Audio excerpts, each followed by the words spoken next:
اور اگر آپ نے ابھی تک ہمارا چینل سبسکرائب نہیں کیا تو فوراً سبسکرائب کیجئے، ساتھ ہی بیل آئیکن پر کلک کریں تاکہ مزید آنے والی ویڈیو ہیں وہ آپ کو وقت پر ملتی رہیں۔ یہ کسی نے کیا کہ 12 ربیع الاول نبی کریم صلی اللہ علیہ وسلم کی تاریخ وفات بھی لکھی گئی ہے کہ تاریخ وفات 12 ربیع الاول ہے، تو جب نبی کریم صلی اللہ علیہ وسلم اس تاریخ میں وصال فرما گئے تھے تو خوشی منانی چاہیے یا اس پہ اظہار غم منانا چاہیے؟ اس کا جواب یہ ہے کہ بالفرض، ویسے تو اس میں اختلاف ہے کہ نبی کریم صلی اللہ علیہ وسلم کا وصال 12 تاریخ کو ہوا تھا کہ نہیں ہوا تھا، یہ تاریخ کی بات ہے اور اس میں علماء کا اختلاف بھی موجود ہے، اور فرض کر لیں کہ ہم مان لیتے ہیں کہ یہ 12 ربیع الاول ہی نبی کریم صلی اللہ علیہ وسلم کی تاریخ وفات ہے۔ لیکن ہم جب شریعت کی تعلیم کو دیکھتے ہیں، نبی کریم صلی اللہ علیہ وسلم کے پیغامات کو دیکھتے ہیں، احادیث مبارکہ پہ نظر ڈالتے ہیں، تو ہمیں اس کا جواب یہ حاصل ہوتا ہے کہ جس دن کسی کی وفات ہوئی، اگر اس وفات کو 3 دن سے زیادہ گزر چکے ہوں تو اظہار افسوس منع ہے۔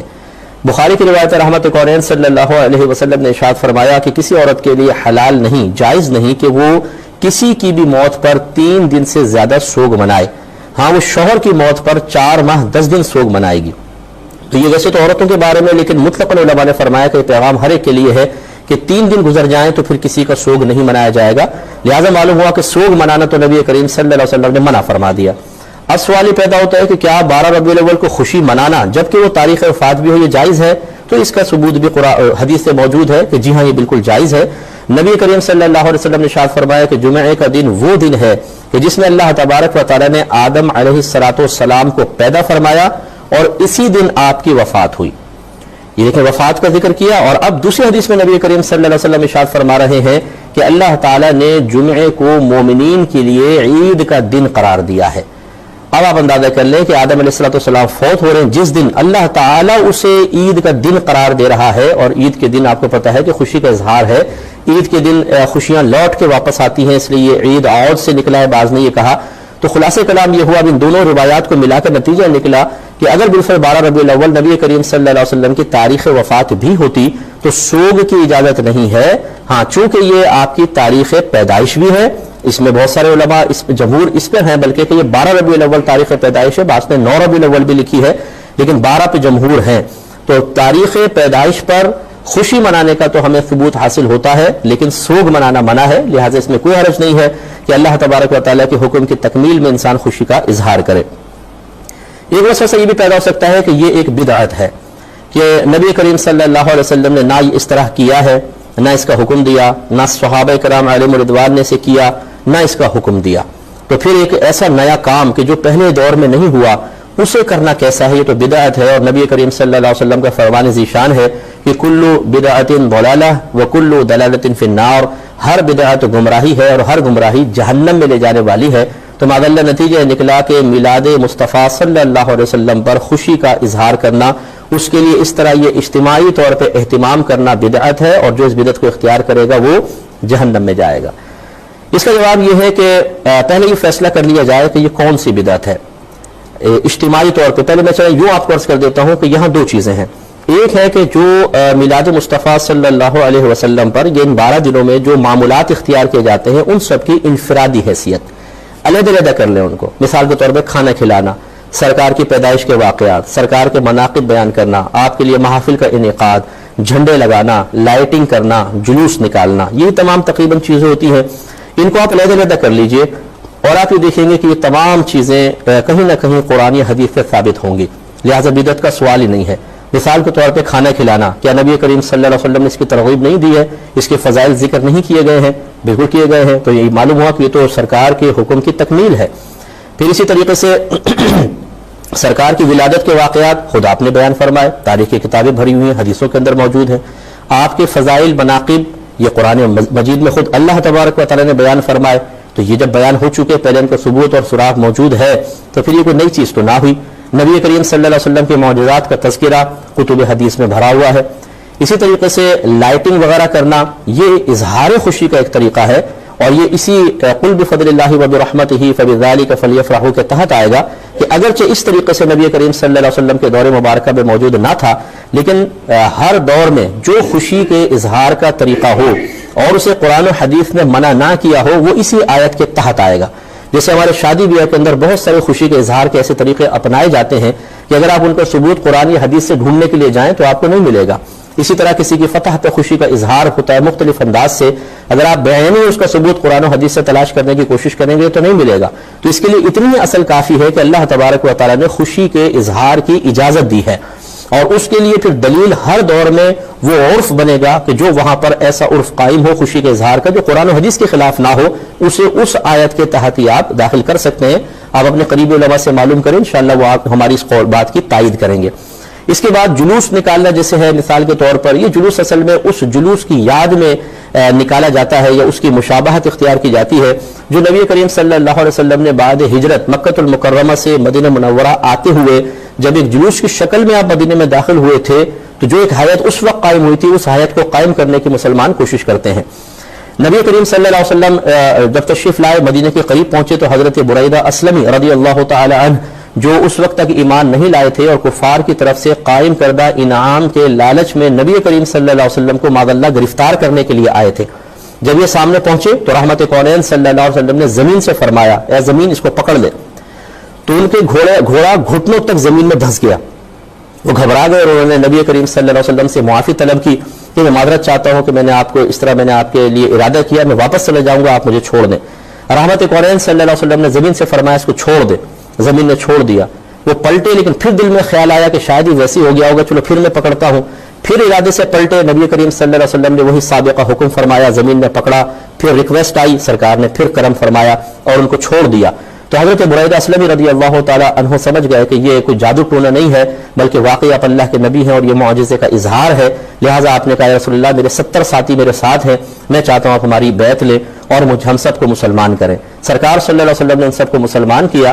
اس پر بریدہ اسلمی رضی اللہ تعالیٰ عنہ نے گزارش کی رسول اللہ صلی اللہ علیہ وسلم میں یہ چاہتا ہوں کہ مدینہ منورہ میں آپ کا داخلہ جھنڈے کے ساتھ ہونا چاہیے.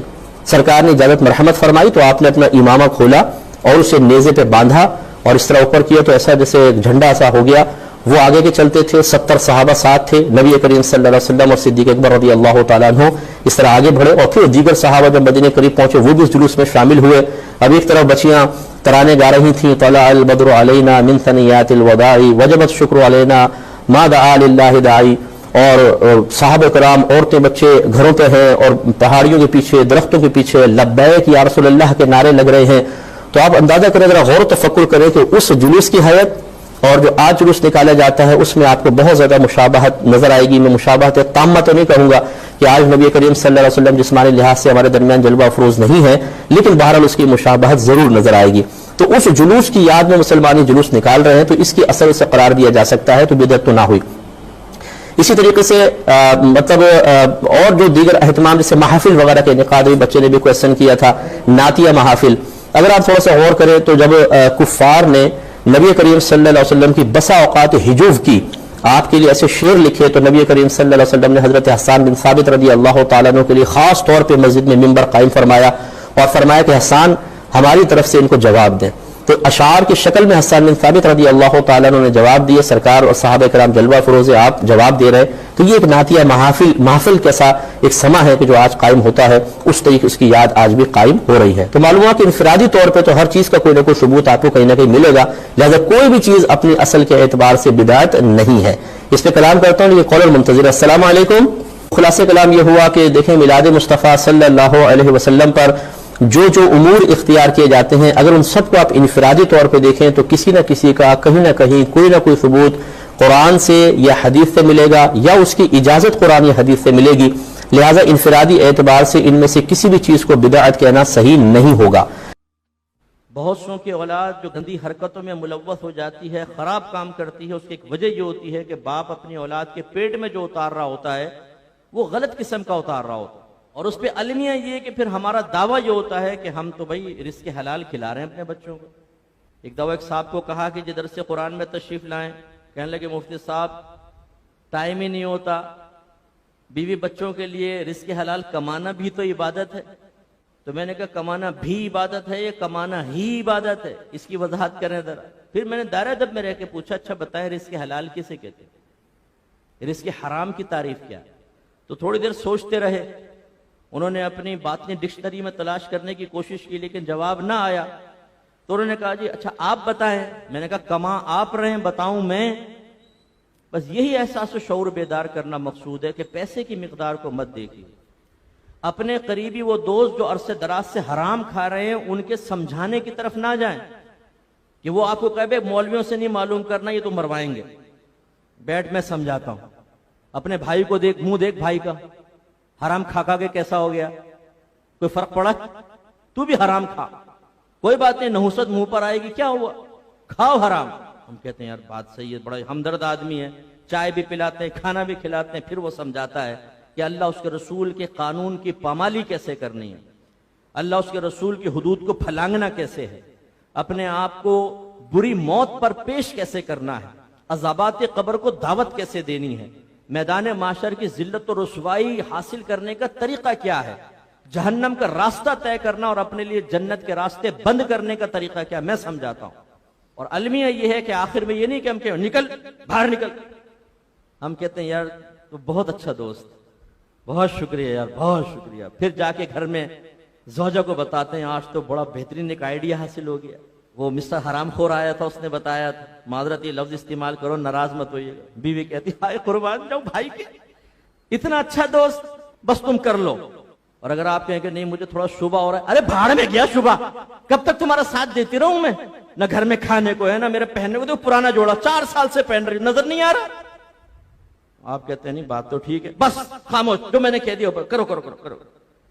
چلیں جی، کچھ عرصے میں بیوی کے زیور، اس کے چہرے پہ پھیلی ہوئی مسکراہٹیں، بچے کار کا دروازہ کھول کے بیٹھ رہے ہیں، ڈرائیور آپ کا آگے کا دروازہ کھول رہا ہے، بٹھا رہا ہے، محلے والے حیرت سے دیکھ رہے ہیں، عورتیں قابل رشک نگاہوں سے دیکھ رہی ہیں.